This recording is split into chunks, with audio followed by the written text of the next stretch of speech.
You want to support Roland Martin Unfiltered? Be sure to join our Bring the Funk fan club. Every dollar that you give to us supports our daily digital show. There's only one daily digital show out here that keeps it black and keep it real as Roland Martin Unfiltered. Support the Roland Martin Unfiltered daily digital show by going to RolandMartinUnfiltered.com. Our goal is to get 20,000 of our fans contributing $50 each for the whole year. You can make this possible. RolandMartinUnfiltered.com. Well, y'all, the drama continues when it comes to the White House and, Jesus, these corona briefings. They simply cannot get out of the way and focus on the issue at hand. Folks, as of today, 605,000 plus cases of coronavirus. 25,394 people have died. 10,000 of those people in New York City alone. 38,000 patients are recovering from the virus. Folks, this has been just a stunning chain of events in this country over the last 2 months. In his daily briefing, the governor of New York, Andrew Cuomo, says they are flattening the curve. He explains. Total hospitalizations actually basically flat, technically tick down, which is probably the first tick down. So that's a good sign, but basically flat. So we think we are at the apex, on the plateau. The number of hospitalizations went up, flattened, continuing to flatten, good sign. Technically, the number's down a tad, statistically irrelevant, but better than being up. The net change in total hospitalizations, if you look at the curve, which is what, when you do the 3-day average, which is more accurate than any 1 day, because remember, this reporting mechanism is new. We put it in during this situation, so I wouldn't bet all the chips on any 1 day. But when you look at 3 days, you look at the overall curve, we think it's indicative. So the 3-day average is down. The net change in ICU admissions is down. Again, the ICU admissions I take with a grain of salt, since hospitals are no longer what they were, and they're basically all ICU wards. Folks, today's White House briefing has not started yet.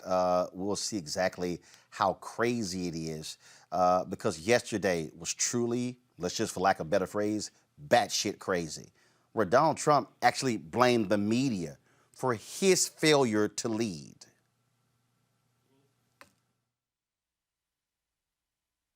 People should be more concerned right now with the flu in this country. A lot of people are concerned about the coronavirus because they're hearing a lot of news about it right now. But the reality is, comparing it to the flu, for example, it's not even close to being at that stage. What if it is worse? Is this a moment where maybe countries put politics aside, a little bit of pride aside, and do we have U.S. officials, should U.S. professionals such as yourself get involved? How worried should Americans be? Okay, see, that's that propaganda video Donald Trump actually showed yesterday. And when he got questioned, he literally said, I'm the king. I can do whatever it is I want to do. Tens of thousands, maybe hundreds of thousands of lives by time that you bought. The argument is that you bought yourself some time and you didn't use it to prepare hospitals. You didn't use it to ramp up testing. Right now, you're so disgraceful. It's so disgraceful the way you say that. Let me just listen. I just went over it.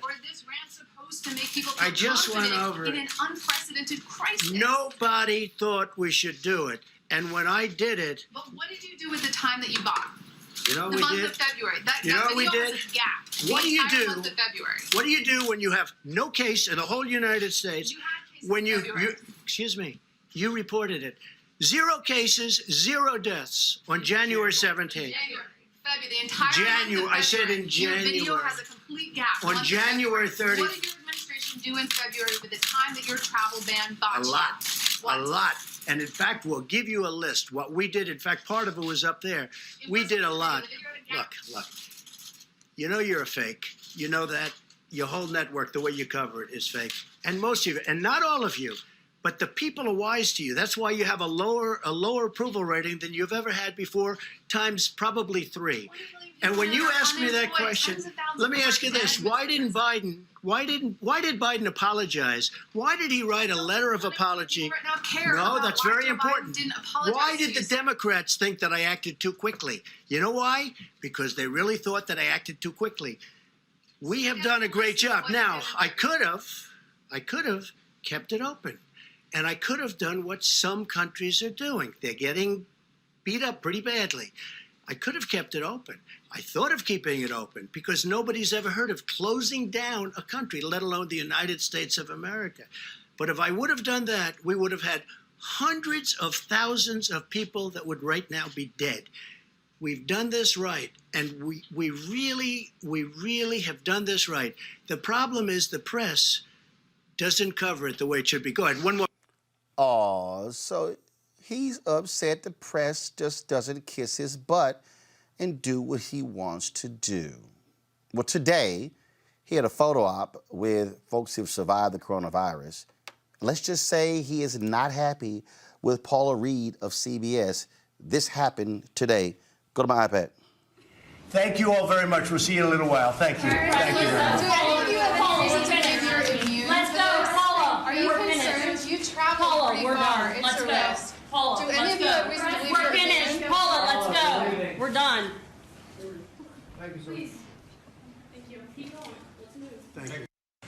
Thank you all very much. We'll see you in a little while. Let me just say right now, if y'all not following Paula Reed of CBS on Twitter, you should.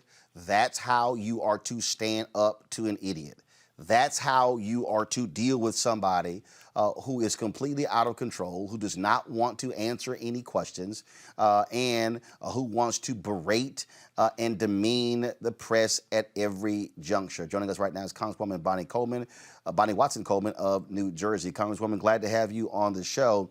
Thank you for having me. To look at that complete meltdown. He doesn't like being challenged. He does not like being challenged by a woman. He has treated women in the White House press corps worse than anyone else, and that's simply what he cannot tolerate. And this guy actually thinks that he can do whatever he wants, as if no rules, no laws apply to him. So, Roland, the President of the United States has a multiplicity of problems. He's a pathological liar. He's not very smart. He doesn't understand government. He has no compassion. He has no morality, and he has no values for anything other than what he thinks makes him look good.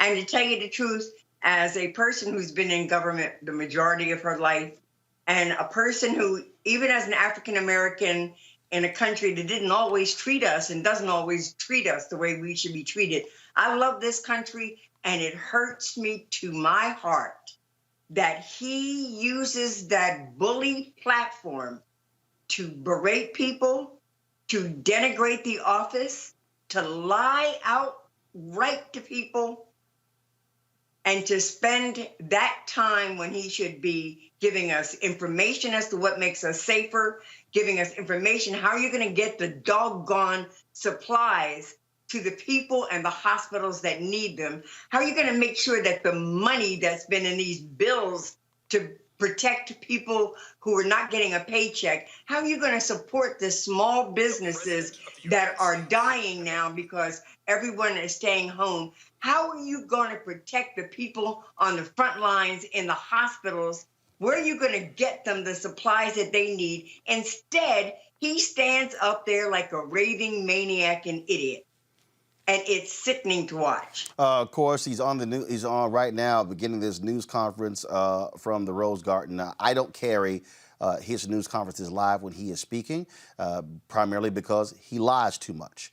And so, to me, I would much prefer to go back and fact check what he said to ensure that what he gave out was proper and correct. If Dr. Fauci or Dr. Burke steps to the microphone, or any of the health experts step to the microphone, we will do that. But the reality is, anytime he speaks, and even Mike Pence, when he comes up to basically back up whatever he just lied about. So that's one of the reasons why we do not take what he has to say live. We now are also...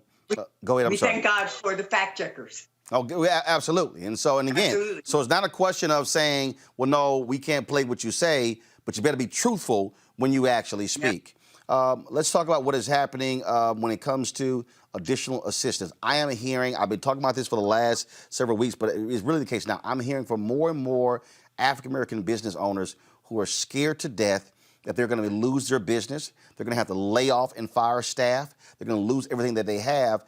And so, you know, what is Congress doing to ensure that more dollars are going to go to these businesses and not also be a logjam where these banks are picking winners and losers and they're leaving out many black folks? Well, right now there's a negotiation that's taking place that involves Democrats who want to make sure that money and resources get down to the smaller businesses, the minority businesses, women-owned businesses, disadvantaged businesses, even the nonprofits that work in those communities. So Mitch McConnell had proposed another tranche of money, billions of dollars, hundreds of billions of dollars, to go out to small businesses because they are using the money up really quickly. But the problem is that they put them in categories where they were competing with people with 500 employees, very sophisticated businesses, and the smaller businesses weren't getting the kind of traction that they needed or the attention. And those that didn't have certain banking relationships weren't even getting the attention of the banks. So we're negotiating as best we can to make sure that a portion of the money that gets out in this interim bill, and this is not the big bill or the next big bill or the next big bill that may have to come out, but this interim bill that's being negotiated right now, in addition to having money go out to small businesses, that there are carve-outs for the very small businesses, for the small banks, the community banks, the minority lending institutions that Republicans have refused to target and support. And at the same time, we're trying to negotiate that the money gets into things like additional SNAP provisions, additional direct assistance to individuals who need those checks, as well as making sure we have appropriate PPE and other kinds of gear that hospitals need. Our hospitals are desperately needing money. And so we're negotiating that right now as an interim bill.